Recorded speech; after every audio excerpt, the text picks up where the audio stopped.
Hello students, I am Divya Kashyap from Success CDs. As you all know that I am your science expert, so today we are going to take up a topic from class 9th science. So let's see what topic we are going to start today. हमारा topic है chapter 14 that is natural resources.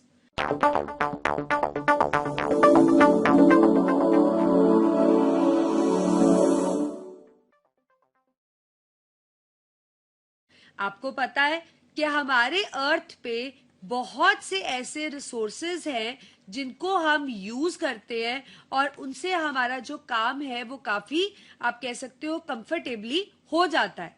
आपको पता है जैसे air है atmosphere में और air बहुत जरूरी है आपके लिए. अगर एयर नहीं होगी तो हम ब्रीथ नहीं कर पाएंगे, ब्रीथ नहीं करेंगे तो हम जिंदा कैसे रहेंगे. लाइकवाइज हमारा ऐसा ही एक नेचुरल रिसोर्स है वाटर. आपको पता है वाटर भी बहुत इंपॉर्टेंट है. वाटर से हम बहुत से काम भी करते हैं जैसे क्लोथ्स वॉश करना है ना, प्लांट्स को पानी देना, और पानी हम ड्रिंक भी करते हैं और पानी पीना भी बहुत जरूरी है. पानी पिए बिना हम जिंदा नहीं रह सकते हैं. लाइकवाइज ऐसा ही हमारा एक रिसोर्स है सॉइल. आपको पता है सॉइल बहुत इंपॉर्टेंट है क्योंकि सॉइल से मिलते हैं हमें क्रॉप्स और क्रॉप्स से हमें मिलता है खाना. अगर हमें खाना नहीं मिलेगा तो हम जिंदा कैसे रहेंगे, राइट. तो मतलब हमारे पास बहुत से नेचुरल रिसोर्सेज है और उनके कारण ही हमारी जो लाइफ है वो इजी है, कंफर्टेबल है, या आप कह सकते हो लाइफ पॉसिबल ही उस करके है.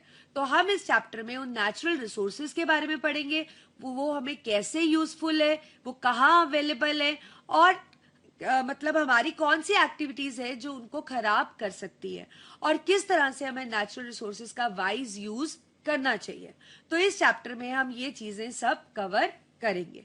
तो देखते हैं. Topics to be covered in this chapter are biosphere and its components, exhaustible and inexhaustible resources, air and air pollution, ozone and its depletion, water and water pollution, eutrophication and biological magnification, water harvesting and its advantages, soil and soil erosion, biogeochemical cycles in which we are going to cover nitrogen, oxygen, carbon and water cycle, and rest we'll do some important question and answers. So let's start with the chapter. अब देखिए हमारे आस पास जो भी कुछ है, everything that surround us, that is called as environment. और आपको पता है एनवायरमेंट एक लाइफ सपोर्टिंग यूनिट है. जैसे फॉर एग्जाम्पल आप यहाँ पे देख रहे हो ये एक ट्री है. अगर एनवायरमेंट नहीं होगा इसके आसपास तो ये ट्री भी किस तरह से जिंदा रह पाएगा. तो एनवायरमेंट का होना बहुत जरूरी है क्योंकि डायरेक्टली और इनडायरेक्टली एनवायरमेंट इस ट्री को या आप कह सकते हो प्लांट्स को हेल्प करता है जिंदा रहने के लिए. सिमिलरली यहाँ हम ट्री की बात कर रहे हैं, अगर हम कोई ह्यूमन बीइंग की भी बात करें तो उसको भी जो एनवायरमेंट है that is must for him also, क्योंकि जो एनवायरमेंट है वो काफी एक्टिविटीज करने में ह्यूमन को हेल्प कर रहा है. आप कह सकते हो एक लाइफ सस्टेनिंग यूनिट है एनवायरमेंट. तो environment is very important to us because it provide us food, water, air and lot of more things which we are going to see in this chapter. तो सबसे पहले हम पढ़ते हैं biosphere के बारे में. देखिए बायोस्फीयर एक ऐसा यूनिट है that comprises of earth crust और ये इंक्लूड करता है एटमॉस्फेयर. आपको पता है हमारा जो अर्थ है, हमारा जो प्लैनेट है, उस पे हमारे पास 3 लेयर्स होती हैं, क्रस्ट, मेंटल और कोर. ठीक है. तो बायोस्फीयर में ये क्रस्ट लेयर और एटमॉस्फेयर जिसमें हम रहते हैं ये सब इंक्लूडेड होता है. तो बायोस्फीयर बेसिकली हमने 3 लेयर्स में डिवाइड कर दिया है. One is atmosphere that is the air which surround us, the water bodies that is the hydrosphere and the land which is the lithosphere. तो बायोस्फीयर के 3 मेजर कंपोनेंट्स है, atmosphere, hydrosphere और lithosphere. The main 2 components of biosphere which actually forms the biosphere is biotic component and the abiotic component. तो जैसे हमने पढ़ा कि biosphere में एटमॉस्फेयर, लिथोस्फीयर, बायोस्फीयर कह सकते हो आप, एटमॉस्फेयर, लिथोस्फीयर और ये आपके पास हो गया हाइड्रोस्फीयर है। तो उसी तरह से अगर हम देखें कि इसके मेन कंपोनेंट्स क्या है, कि उन लेयर्स में आप कह सकते हो कौन सी चीजें प्रेजेंट है, तो हमारे पास बायोटिक और एबायोटिक कंपोनेंट है जो कंप्राइज करते हैं बायोस्फीयर को। बायोटिक कंपोनेंट मतलब सारी की सारी लिविंग फॉर्म्स आ जाती है इसके अंदर। लिविंग फॉर्म्स मतलब ह्यूमन बीइंग्स आ जाते हैं, माइक्रो ऑर्गेनिजम्स आ जाते हैं इसके अंदर, एनिमल्स आ जाते हैं, हर तरह का एनिमल, छोटा एनिमल, बड़ा एनिमल, पैरासाइट्स, सैप्रोफाइट्स, सब मतलब जितने भी लिविंग फॉर्म्स है, चाहे वाटर के अंदर है, चाहे एयर के अंदर है, चाहे ह्यूमंस खुद है, चाहे ह्यूमन बॉडी के अंदर कुछ लिविंग फॉर्म्स है, that all fall in the category of biotic factors. अब बायोटिक फैक्टर अकेला कंपोनेंट नहीं है बायोस्फीयर का, एबायोटिक कंपोनेंट भी बहुत ज्यादा इंपॉर्टेंट है। और बायोटिक और एबायोटिक कंपोनेंट्स आपस में इंटरेक्ट करते हैं, तभी जो एक बेसिक नीड है लाइफ फॉर्म की वो पूरी होती है। अब बायोटिक कंपोनेंट में तो लाइफ लिविंग फॉर्म्स आ गई, और एबायोटिक कंपोनेंट में सब नॉन लिविंग फॉर्म्स आ जाती है, जिसमें सारे आप कह सकते हो क्लाइमेटिक फैक्टर्स, टोपोग्राफिक फैक्टर्स, ये सब इंक्लूडेड होते हैं। तो एबायोटिक कंपोनेंट्स हैं सारे के सारे नॉन लिविंग फैक्टर्स जो हमें सराउंड करते हैं, जैसे क्लाइमेटिक फैक्टर्स, जैसे आपको पता है रेन होना, स्टॉर्म होना, विंड हो गया आपके पास, ह्यूमिडिटी हो गई, ये सब क्लाइमेटिक फैक्टर्स होते हैं। टोपोग्राफिक फैक्टर्स जैसे कि माउंटेन्स, जो भी आपके बैरियर्स है, they are topographic factors, and it also include the water bodies. तो ये सब नॉन लिविंग फैक्टर्स मिलके बनाते हैं बायोस्फीयर को। आप इस फिगर में भी देख पा रहे हो, यहाँ आपको लिविंग फॉर्म्स भी दिख रही हैं, जैसे कि फिशेस हो गई है ना, या एनिमल्स हो गए, बर्ड्स हो गए, और ये प्लांट्स हो गए, और ये सारे जो आप देख रहे हो, जैसे कि फॉर एग्जाम्पल वेजिटेशन हो गई, ये वेजिटेशन तो आपका लिविंग फॉर्म हो गया, जैसे कि क्लाइमेट हो गया, एटमॉस्फेयर में एयर हो गई, वाटर हो गई, ये सारे क्या है, एबायोटिक फैक्टर्स। तो बायोटिक और एबायोटिक फैक्टर्स दोनों आपस में प्रॉपर इंटरेक्ट करते हैं, आपस में डिपेंड होते हैं एक दूसरे पे, और तभी बायोस्फीयर काम अपना प्रॉपर कर पाता है, या हमें फायदा ही तभी है बायोस्फीयर का। मतलब बायोस्फीयर में जो हम एक्टिविटीज कर रहे हैं जिसके कारण हमें यूजफुल है बायोस्फीयर, बायोटिक और एबायोटिक के इंटरेक्शन से ही वो पॉसिबल है। दो तरह की कैटेगरी में हमने नेचुरल रिसोर्सेज को क्लासिफाई किया है, one is exhaustible and other is inexhaustible. अब देखिए, एग्जॉस्टिबल नाम से ही पता लग रहा है, एग्जॉस्ट मतलब खत्म हो जाना। तो एग्जॉस्टिबल रिसोर्सेज वो होते हैं हमारे पास जिनको बनने में बहुत टाइम लगता है, और अगर हम उनका वाइज यूज नहीं करें तो वो खत्म हो जाएंगे, तो और उनको बनने में भी बहुत ज्यादा टाइम लगेगा। तो एक ऐसा टाइम आ सकता है कि जब ये नेचुरल रिसोर्सेज हमारी फ्यूचर जनरेशंस के लिए अवेलेबल ना रहे, ठीक है। इनएग्जॉस्टिबल मतलब जिनको आप कंफर्टेबली यूज कर सकते हो, और उनको बनने में आप कह सकते हो मतलब उनका यूज आप इतना कर सकते हो कि वो काफी जनरेशन तक रहने वाले हैं, और जितना भी यूज कर लो they are not going to get exhaust. Like for example, you have wind, right? Wind is an inexhaustible resource. You have LPG. It is formed from, आपको पता है, liquefied petroleum gas है, fossil fuel petroleum से बनती है, so it is one of the exhaustible resource. Solar energy is inexhaustible because sun is going to last for many years. And we have coal, which is again a fossil fuel, and fossil fuels are exhaustible. That is, if the wise use is not conducted, they will get exhausted soon. So this is how you're going to define it, that the resources that are available in limited quantity, and if once get depleted, if wise use is not done, they will get exhaust. Like we have fossil fuels. We have already discussed coal and the LPG. Inexhaustible resources are those which occur in abundance and they are not likely to get exhausted soon, and despite of it you can continuously use it, right, and they are not going to get exhaust. Like we have sun, we have water, we have air. These are inexhaustible resources. Now we are going to study about air. What is air? देखिए, आपके आसपास जो एक gaseous envelope है जो आपको surround करता है, that is the atmosphere. So the gaseous envelope that surround us is called atmosphere. और जो atmosphere है उसके अंदर क्या चीज present है? We have air in it. Atmosphere is divided into 5 layers. One is troposphere, other is stratosphere, we have mesosphere, thermosphere and exosphere. Right. So the lowest, you can say that the layer is occur in this sequence. We have exosphere, thermosphere, mesosphere, stratosphere, and we have troposphere. These are all layers of atmosphere. So if we going to study about troposphere, it is the lowest region of the atmosphere जिसके अंदर air present होती है. It extends from 8 to 20 kilometers. Like if we talk about that how much it ranges from 8 kilometer to 20 kilometer. जितने भी climatic events होते हैं जैसे thunderstorm वगैरह हो गया वो सब troposphere में ही occur होते हैं.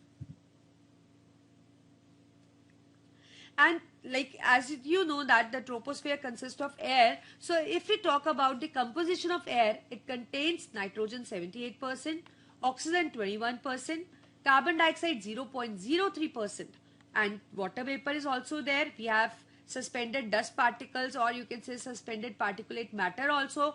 We have certain gases and traces like methane. So these all are actually you can say present in the air, or it is the composition of the air. That is why air is called as mixture of gases. And if we talk about the importance of atmosphere, see, it helps in the climatic control. It helps in keeping the temperature steady at night and during the day also. It causes wind to blow, that is the land breeze and sea breeze are just due to atmosphere. And it causes the rain also. अभी हम water cycle पढ़ेंगे तो आपको पता लगेगा कि rain कैसे atmosphere से cause होती है. Now if we elaborate the land breeze, देखिए land breeze क्या होती है? Breeze का मतलब हवा और land का मतलब land से concerned है इसका. अब देखिए डे के टाइम क्या होता है, जो लैंड है सन होता है आपको पता है डे के टाइम, तो लैंड क्या होता है बहुत जल्दी गर्म हो जाता है as compared to water bodies, और you can say water which is present in water bodies. तो लैंड जब गर्म हो जाएगा तो जैसे फॉर एग्जांपल ये सनरेज है, ये आपका लैंड हो गया, ठीक है. तो जब लैंड गर्म हो जाएगा तो जो लैंड के पास वाली एयर है वो काफी हीट अप हो जाएगी, क्योंकि लैंड गर्म होगा तो उससे हीट निकलेगी और ये जो एयर है ये वार्म हो जाएगी. वार्म चीज की डेंसिटी हमेशा ज्यादा होती है, सॉरी डेंसिटी हमेशा कम होती है, आपको पता है. तो ये जो लेयर है ये ऊपर की तरफ राइज कर जाएगी. So the air closer to the lens get heated and it rises up. अब क्या होगा, this creates the low pressure in the area. यहाँ पे प्रेशर क्या हो जाएगा एयर की वजह से लो, क्योंकि जो एयर है वो अपर लेवल की तरफ राइज कर गई. पर सी के टाइम ऐसा नहीं होता, क्योंकि सी जो होती है वो इतनी हीट अप रेडिली नहीं होती. तो आप कह सकते हो कि यहाँ पे प्रेशर क्या हो गया, लो, राइट. और क्योंकि यहाँ पे जो एयर है वो ऊपर की तरफ राइज कर गई है. Now due to which the pressure in that region increases and it starts moving towards the land to fill the space. अब यहाँ पे जहां पे लैंड है वहां पे एयर ऊपर की तरफ राइज हो गई, तो वहां क्या क्रिएट हो गया, लो प्रेशर. पर सी पे क्या है, कंपैरेटिवली हाई प्रेशर, क्योंकि वहां पे वो हीट अप उतना जल्दी नहीं होता. तो इसीलिए जो due to this only it starts moving towards the land, right, ठीक है, टू फिल दैट स्पेस. क्योंकि एयर ऊपर राइज हो गई तो जो लैंड के पास वाली स्पेस है वो खाली हो गई. So the you can say the air और you can say the breeze moves from the area of high pressure, that is from the sea, towards the land to fill that empty space. This is called land breeze because this breeze is moving towards the land. Similarly, we have sea breeze, but we get to see sea breeze during night. अब रात को क्या होता है, water जो है वो heat lose faster करता है as compared to land. अब अगर पानी फास्टर हीट लूज करेगा तो उस समय जो एयर सी के क्लोज होगी वो क्या हो जाएगी, हीट अप हो जाएगी और वो ऊपर की तरफ राइज कर जाएगी. अब इस टाइम लो प्रेशर कहाँ क्रिएट हो गया, सी के ऊपर. तो लैंड पे प्रेशर क्या होगा, कंपैरेटिवली हाई. तो इसलिए जो ब्रीज है वो लैंड से किसकी तरफ जाएगी, सी की तरफ, to fill that space. Now it is moving towards sea, therefore it is called as sea breeze. Now we have an important concern with air, that is the air pollution. Air pollution आपको पता है बहुत major problem भी है हमारी environment की। तो air pollution का मतलब है एयर का कंटामिनेट हो जाना अनवांटेड और अनडिजायरेबल सब्सटेंसेस से। मतलब एयर के अंदर कुछ ऐसी चीजें आ जाती है जो कि नहीं होनी चाहिए, तो इस करके हार्मफुल चीजें तो एयर को क्या कर देती है, खराब। That is called as air pollution. अब जैसे कि आप फिगर में देख पा रहे हो, अब देखो कितनी यहाँ पे आपको इंडस्ट्रीज दिख रही है, आपको दिख रहा है कितना स्मोक रिलीज कर रही है ये एटमॉस्फेयर में, कितनी हार्मफुल गैसेस है इन स्मोक के अंदर। So this is you can say one of the cause of the air pollution. Now the causes is not only the industries, we have natural causes like forest fires, we have dust storms, and there are certain man-made activities also. Like when we burn fossil fuels, then the smoke or the ash, you can say, which is released, it consists of certain harmful gases also. This also pollute the air. And gaseous emission from industries we have already discussed. Similarly, the particulate pollutants like suspended particulate matter like smoke, soot, it is also contaminating the air. Fly ash, dust, and even the gases like sulfur dioxide and nitrogen dioxide and carbon monoxide, they are harming the air. अब आपको पता है vehicles वगैरह से भी nitrogen dioxide और sulphur dioxide release होती है, उनके एग्जॉस्ट में होती है, चिमनीज से भी होती है। तो ये सब आप कह सकते हो कॉज है मेजर एसिड रेन का। और आपको लगता है क्या ऐसी एयर जो है वो सूटेबल है ब्रीथ करने के लिए? अगर ऐसी एयर को हम ब्रीथ करेंगे तो हमें कितना हार्मफुल इफेक्ट होंगे, हमें कितने लंग्स से रिलेटेड डिसऑर्डर्स हो सकते हैं। तो ये जो हमारा क्लाइमेट है जो ऐसा होना चाहिए, nowadays you can say it is actually you can say moving on to this side, इस तरह से कंटेमिनेशन हो चुका है due to man made activities also and due to certain natural activities also. So effects of air pollution, it can cause asthma, it can cause bronchitis, it can cause allergic, cold. As I already told you that it can cause lung related infections. These gases which are in the air, which are contaminating air, they can cause irritation in eyes, throat and lungs. They can actually injure our lungs, kidneys, spleen and may cause heart related disease also. Hydrocarbon vapors which are present in air, they can cause the cancer. So you can say these pollutants are affecting the human health, right? That means it is causing a lot of harmful effect on the health of the humans. If plants, it affects the plants also, like falling of leaves, reduced growth, degeneration of chlorophyll, because plants भी तो use कर रहे हैं ना air को breathe करने के लिए. So if the air is not pure, so it will somehow affect the plant also, like the falling of leaves, reduced growth, degeneration of chlorophyll, and it may lead to acid rain also. The rain, which is actually very important for the plants, for the soil, for us, will get contaminated due to presence of certain gases like sulfur dioxide and nitrogen dioxide, which is released through vehicles. It may cause global warming. और आपको पता है अगर global warming हो जाती है, increased हो जाता है temperature जरूरत से ज्यादा, तो कितना नुकसान हो सकता है, पूरा ecological imbalance हो सकता है.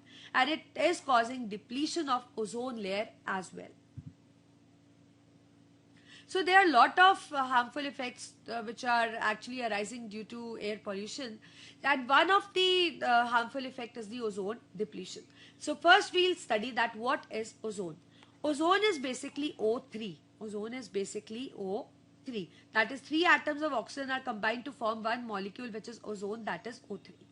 Right. It is present in stratosphere. We have already discussed about the layers. So this ozone is present in stratosphere. You can see that this white ring like structure is ozone, and it is actually serving a very important function because it is not allowing the ultraviolet rays of sun to enter the earth atmosphere. Otherwise these ultraviolet rays are very harmful to us. I'll write this spelling also. This is ultraviolet rays. So ultraviolet rays are coming from the sun, right? So it is not preventing, like it is preventing those rays from entering the earth atmosphere. So how this ozone is formed basically? See, in the upper atmosphere what happens, this O2 when come in contact with UV rays get dissociated into oxygen atoms. Then this oxygen atom combined with one of the oxygen molecule to form the O3. This is how the ozone is formed. So you can write this that oxygen first split due to UV rays into oxygen atom, and then this oxygen atom combines with oxygen molecule to form ozone molecule. So this is how the ozone is getting formed. The function of ozone I have already told you कि जो sun से rays आ रही हैं, they consist of infrared rays, they consist of visible region, and they also consist of UV region. These ultraviolet rays are not beneficial for us, so they are prevented from entering into the Earth atmosphere. And who prevents it? The ozone layer is preventing it. So their function is to protect us from ultraviolet radiation. Otherwise, if these rays enter the Earth atmosphere, they can harm us in many ways. Like they may raise the temperature of the Earth, they can cause global warming, they can cause lot of skin disorders, eye disorders, and lot of more harmful effects. But nowadays, due to pollutants in the atmosphere, they are causing the depletion in the ozone layer. That means our ozone layer was thick, but nowadays it is getting thin due to air pollutants. Because these certain pollutants, what they do, they don't, you can say, remain in the lower side. They go into the upper atmosphere, where they make the ozone molecule split into the oxygen molecule and ozone atom, which is causing the thinning of the ozone layer. And the chemicals which are responsible for this is CFCs, like we use in refrigerators, ACs, and so इनके जो fumes होते हैं, they don't remain on the lower side, they go on to the upper side into the stratosphere and split this ozone molecule into oxygen molecule and oxygen atom. Or you can say they cause thinning of ozone layer. अब हम start करते हैं दूसरा natural resource, that is water. आपको पता है जो water है that forms the part of hydrosphere, that is the layer of atmosphere. जितनी भी वाटर बॉडीज हैं like ocean, reverse, lake etcetera, ये सब हाइड्रोस्फीयर में फॉल करती है. तो हम कह सकते हैं hydrosphere actually comprises of water which is actually an inexhaustible resource. That means water is present in abundance and it is not going to get exhausted. Now we have water harvesting. देखिए water harvesting का मतलब है कि हमने एक ऐसा procedure, phenomena, technique कह सकते हो बना रखा है which is use for capturing, collection and storage of rain water and the surface run off water for filling either small bodies और रिचार्जिंग ग्राउंड वाटर. मतलब जो हमारा रेन वाटर या सरफेस रन वाटर है उसको हम कैप्चर करते हैं, कलेक्ट करते हैं, उसको स्टोर करते हैं मे बी स्मॉल बॉडीज के अंदर, या हम उससे अपना ग्राउंड वाटर लेवल को रिचार्ज करते हैं ताकि वाटर अवेलेबल रहे हमारे पास.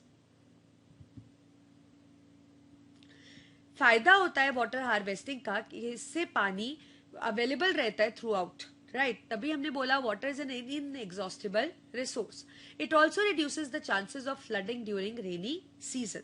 The groundwater is again regularly recharged by it, so it is one of the major benefit of water harvesting. अब हमारा वाटर हार्वेस्टिंग सिस्टम है khadin system, which is a traditional rain water harvesting for agriculture which is usually practised in Rajasthan. अब इसमें क्या रहता है कि वहां पे पानी को इकट्ठा कर लेते हैं और ताकि वहां पे क्रॉप्स उग पाए, नहीं तो अदरवाइज आपको पता है राजस्थान साइड वाटर जो होता है वो थोड़ा डेफिशिएंट रहता है, राइट, क्योंकि वो ड्राई एरियाज हैं.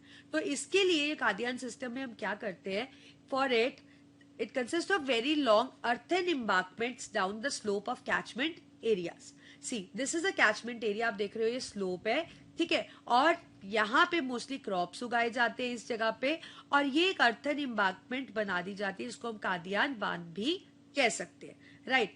उसके पीछे हम एक वेल को डग कर लेते हैं ताकि अगर यहाँ से स्लोली पानी परकुलेट करे तो वो इसके अंदर स्टोर हो जाए. अब होता क्या है कि जब बारिश आती है तो ये जो वाटर है ये स्लोप से बहता हुआ यहाँ जाता है, राइट, और यहाँ पे वो रुक जाता है and then it start slowly percolating and then it is collected in this dug well. So you can write in this way, a shallow well is often dug behind the embankment this to store extra overflow water. जो stored water होता है that slowly percolates down into the ground and the area is then used for cropping, this is the khadin और a cropped area जिसको water का availability रहता है. Advantages of this watershed management is growing more trees in the watershed areas increases the retention of more rainwater and protect the soil also from soil erosion. अगर हम ज्यादा trees लगाएंगे तो पानी भी retain ज्यादा होगा और soil का upper layer भी जो बंधा रहेगा वो आप कह सकते हो remove नहीं होगा. It also enhances the productivity that increases the income of watershed community as well.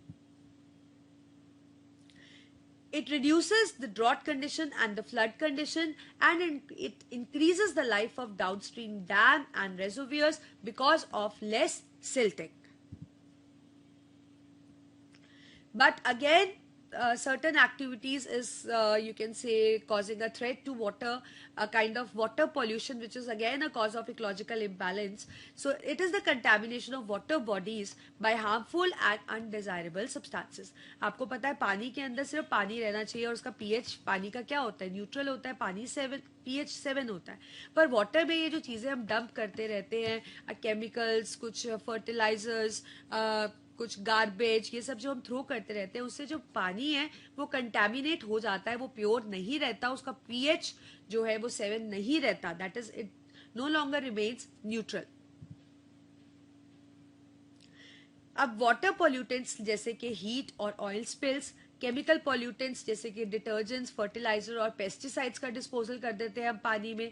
Biological pollutant हो सकते हैं जैसे कि वायरसेस, बैक्टीरिया और कुछ और माइक्रो ऑर्गेनिजम्स भी.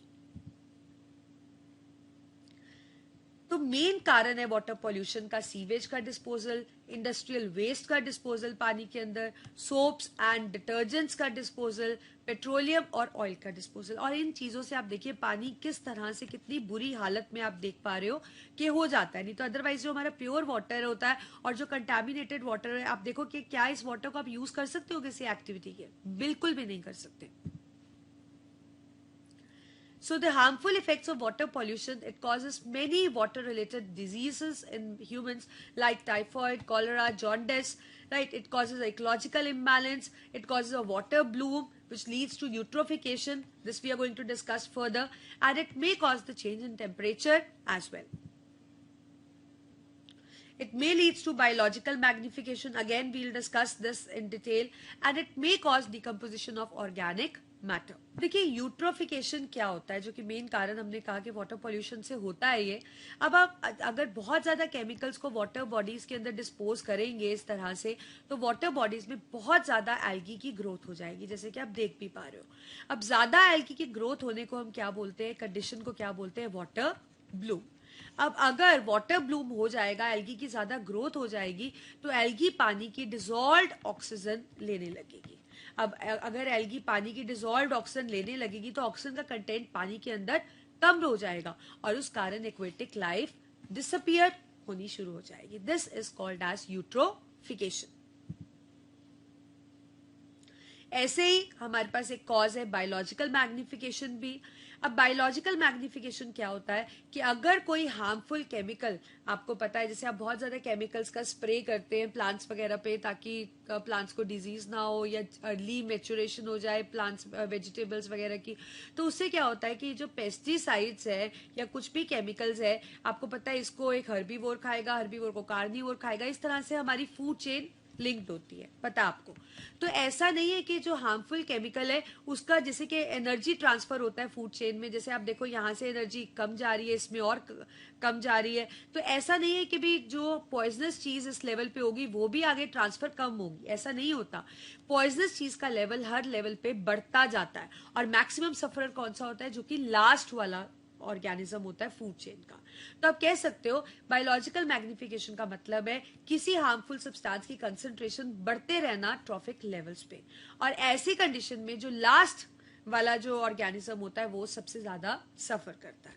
So sometimes some chemicals enter the food chain and their concentration goes on increasing at each trophic level, and the maximum sufferer is the last one in the food chain. So At each step, the concentration does not decrease like energy is decreasing, but here the concentration of harmful substance is increasing.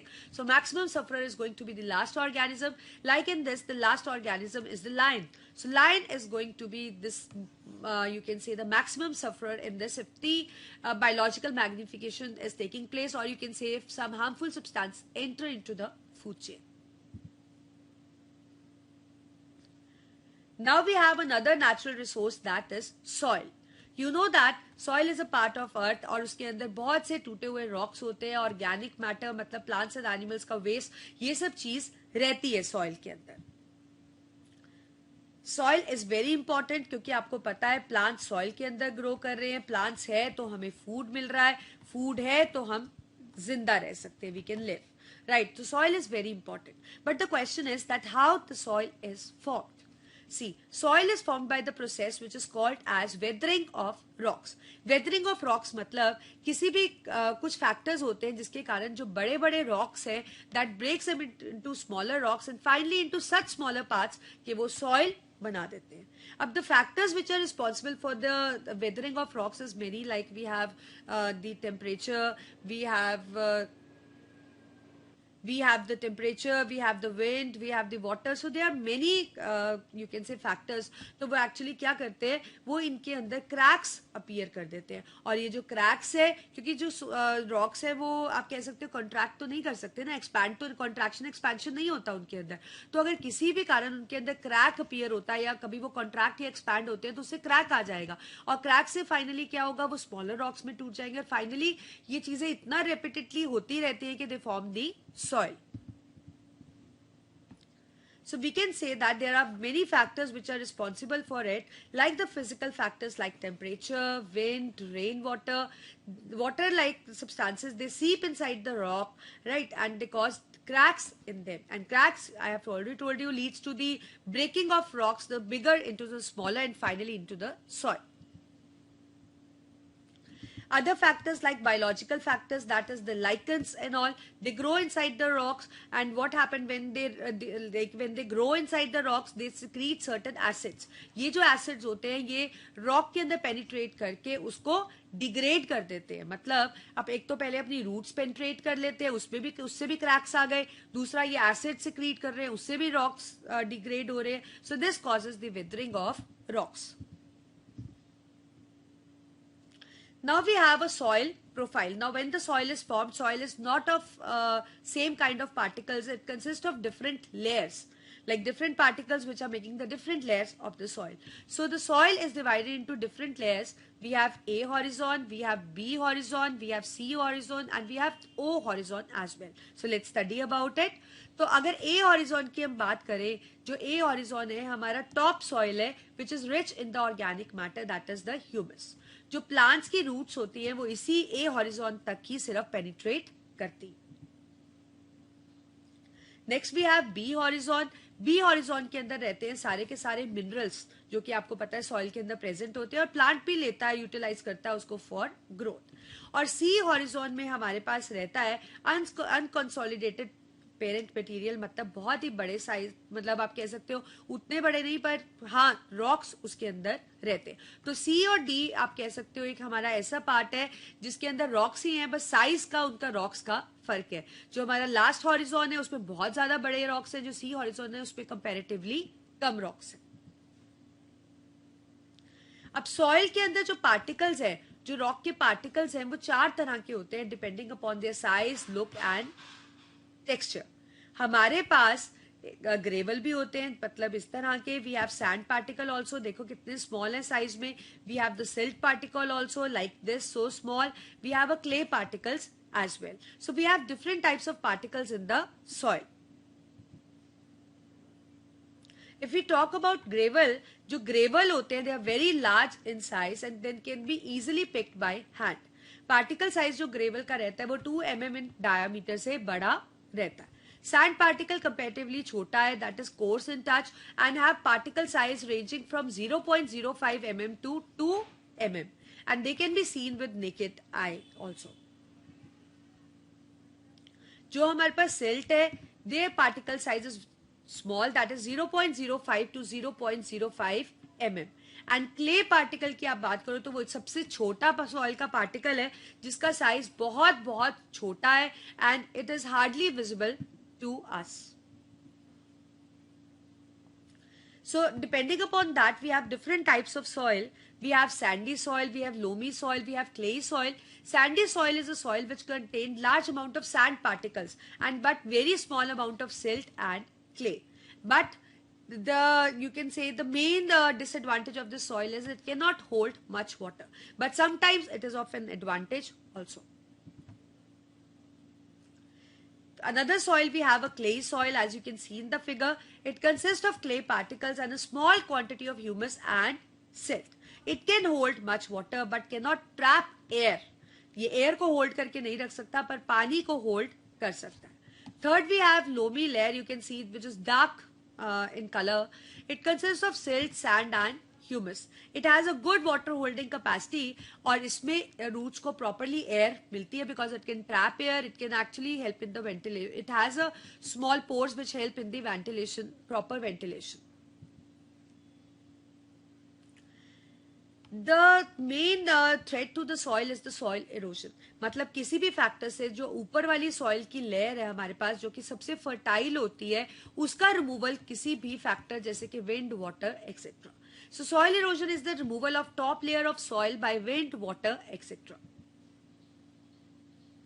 And this removal may occur due to wind, due to heavy rain, due to improper farming, human actions like the expansion of urban sector, etc. It can be through dust storms, it can be through frequent floods. तो किसी वजह से भी जो upper layer है हमारी जो soil की which is fertile, which is best for growing plants, can be removed. Now, if the upper layer is removed, it leads to, you can say, many disadvantages like loss of fertile soil. क्योंकि ऊपर ही minerals होते हैं, अगर upper layer ही नहीं रहेगी तो plant को कहाँ हम grow करेंगे? It can cause landslides. You can see that. It can lead to flood also. It can lead to silting of water reservoirs. But we can prevent it, this mean, you can say, like we can prevent the soil erosion by doing the terrace farming. Like you can construct like this, you can आप इस तरह से terrace की तरह farming कर सकते हो. ये mostly hilly areas के अंदर होता है ताकि वहाँ पे पानी रुके नहीं और पानी बहता हुआ चला जाए. We can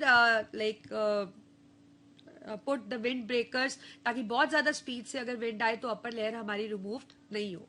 Proper drainage canal हो सकती है fields के अंदर. Strong embankments बनाई जा सकती है river banks के आसपास ताकि floods वगैरह ना आए. Now we are going to do biogeochemical cycles. देखिए ये जो cycles होते हैं they actually relate to recycling of the nutrients.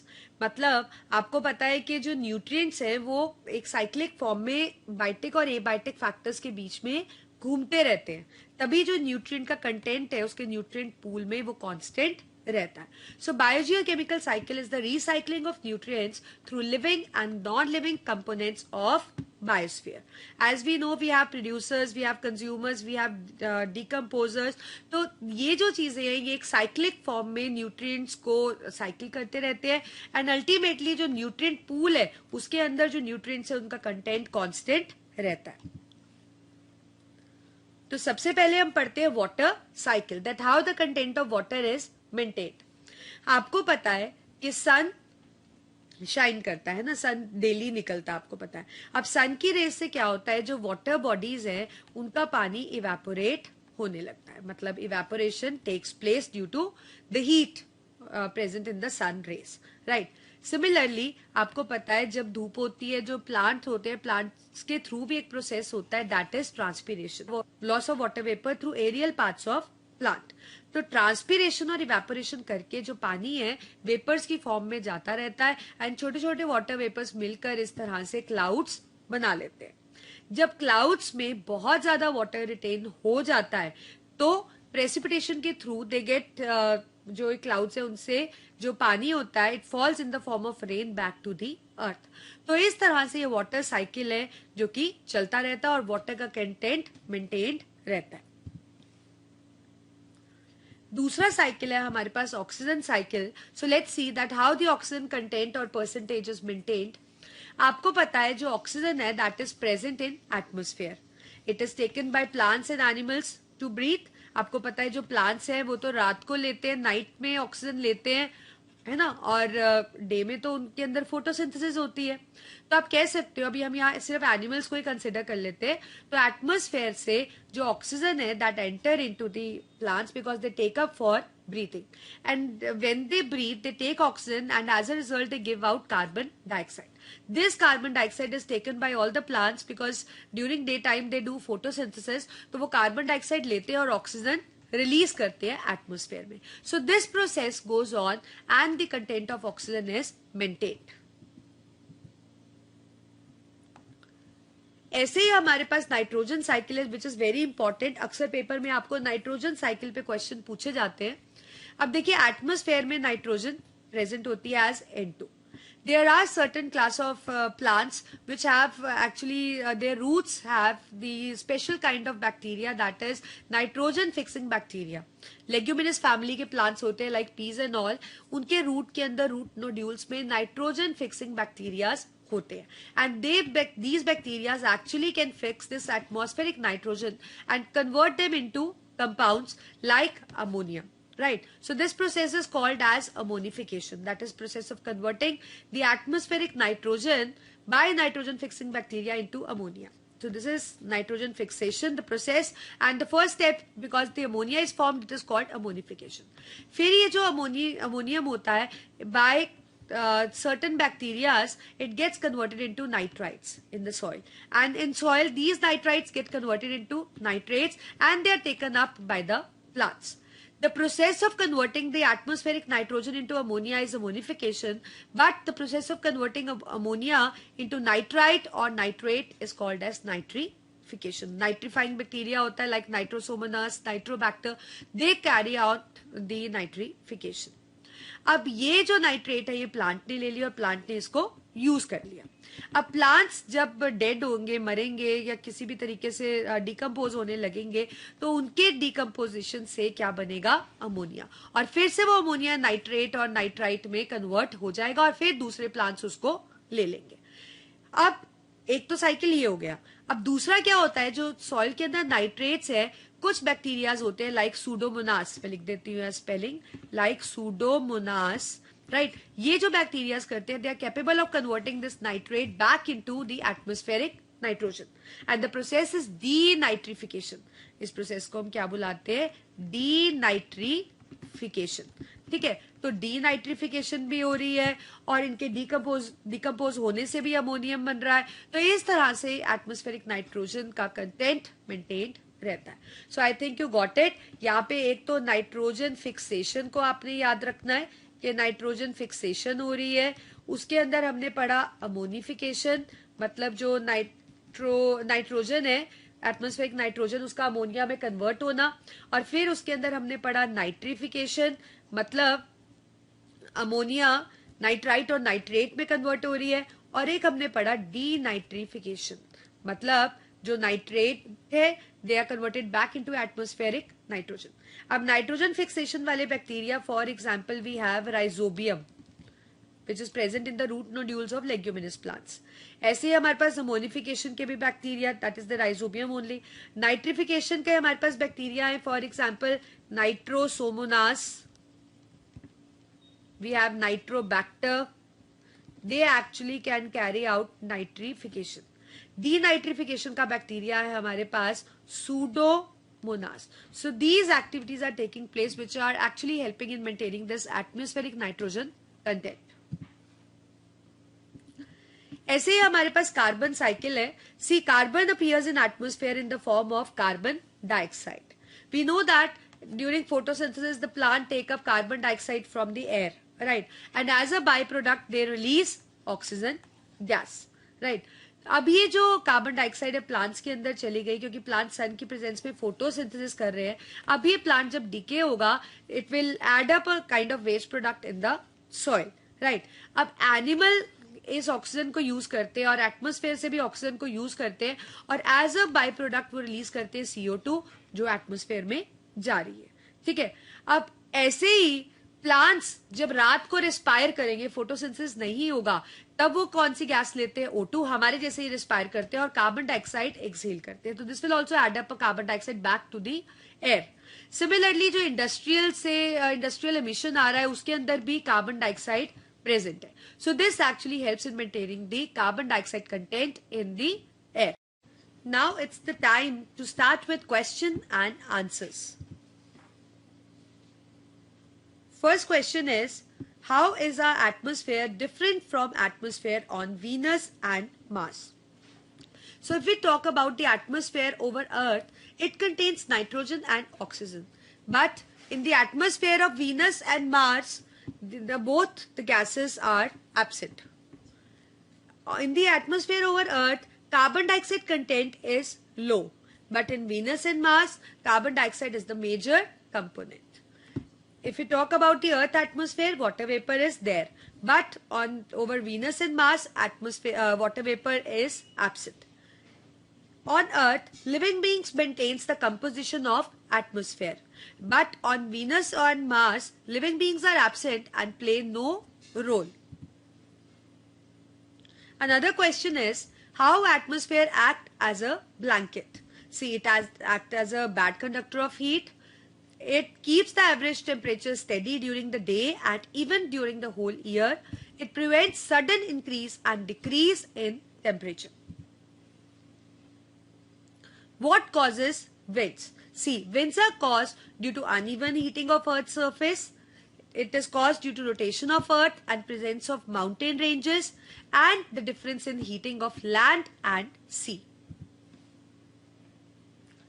Another question we have, how clouds are formed? See, clouds are formed by the condensation of water droplets in air.